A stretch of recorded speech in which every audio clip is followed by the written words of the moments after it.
আসসালামু আলাইকুম এভরিওয়ান, স্বর্ণাজ কিচেনে আপনাদের স্বাগতম। কেমন আছেন সবাই? আশা করি আল্লাহ তাআলার অশেষ রহমতে সবাই খুব ভালো আছেন।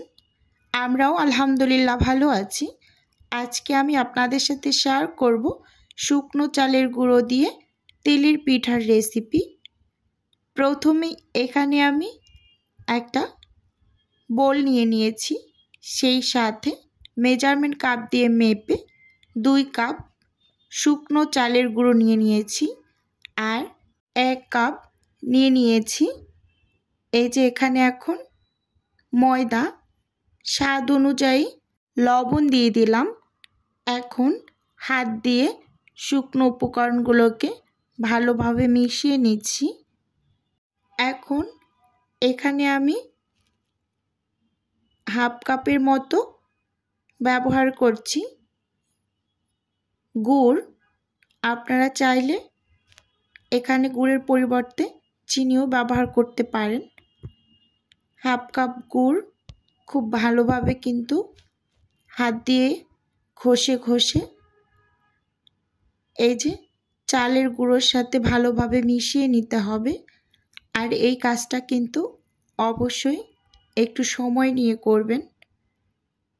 একটু লক্ষ্য করলেই বুঝতে পারবেন আমি কিন্তু খুব সুন্দরভাবে ঘষে ঘষে কাজটা করে নিচ্ছি। আপনারাও অবশ্যই এভাবে ঘষে ঘষে এই কাজটা করে নেবেন। সেই সাথে এখানে আমি হাফ কাপের মতো আবার চিনিও দিয়ে দিয়েছি। আমি চিনি গুড় দুটোই কিন্তু ব্যবহার করছি। এখন এখানে আমি যে পানিটা ব্যবহার করছি এটা কিন্তু কুসুম গরম পানির থেকেও একটু বেশি গরম। প্রথমে মেজারমেন্ট কাপ দিয়ে আমি 1 কাপ পানি দিয়ে দিয়েছি। এখন ভালোভাবে মেখে নেব। আসলে অনেকের কমপ্লেন থাকে শুকনো চালের গুঁড়ো দিয়ে পুয়া পিঠা তৈরি করলে ফুলকো হয় না। এই কমপ্লেনটা অনেকের মুখেই আমি শুনেছি, কিন্তু আমার আজকের এই রেসিপিটা ফলো করে যদি কেউ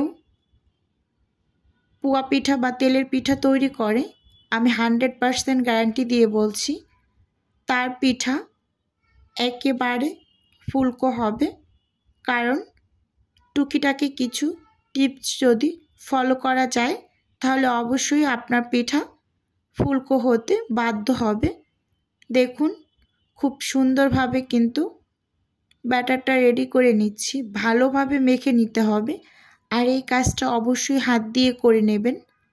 অনেকে হ্যান্ড উইক্স দিয়ে করে থাকে, অনেকে চামচ দিয়ে করে থাকে, কিন্তু না, আমি সব সময় আপনাদের বলবো যে পুয়া পিঠা বা তেলের পিঠা তৈরি করার সময় এই ব্যাটারটাকে অবশ্যই হাত দিয়ে মেখে নেওয়ার চেষ্টা করবেন।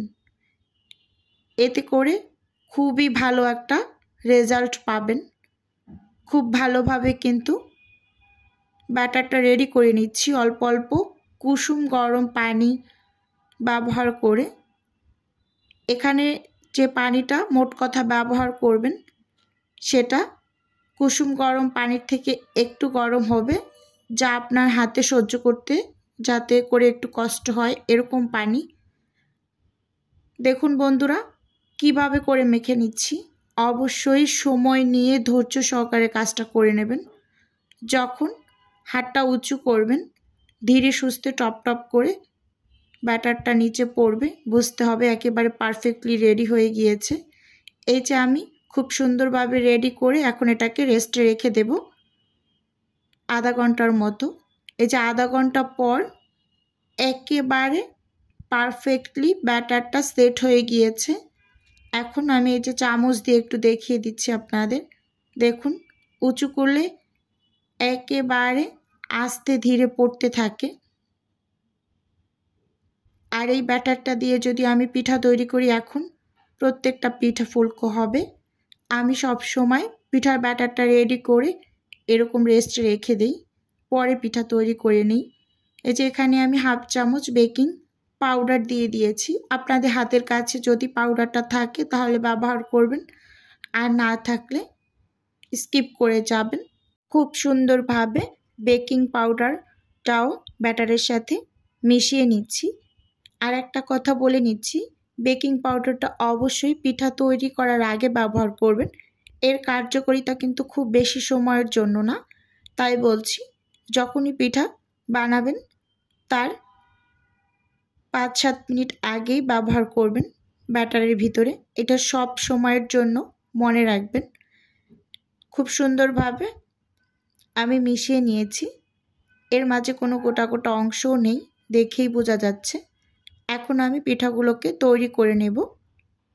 সেজন্য এখানে চুলোতে আমি একটা কড়াইতে পরিমাণ মতো তেল দিয়ে দিয়েছি, আর এখানে আমি একটা বাটি দিয়ে দিলাম তেলের মাঝে।